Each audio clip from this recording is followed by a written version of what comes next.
Ketemu lagi sama Mimin si Mimin ya guys ya. Kali ini Mimin membuat konten atau video tutorial memasang atau mengeblok full body emas ya guys ya.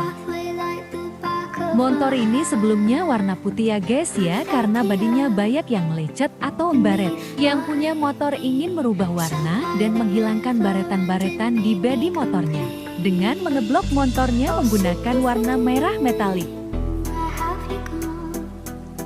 Tonton sampai selesai ya guys ya, jangan di skip-skip, gak baik, biar paham dan jelas dipahami.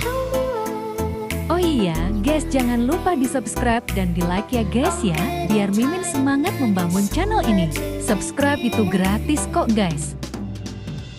Kalau ada yang tidak jelas atau tidak mudeng, silahkan di komen aja guys, Mimin fast respon, pasti tak balas.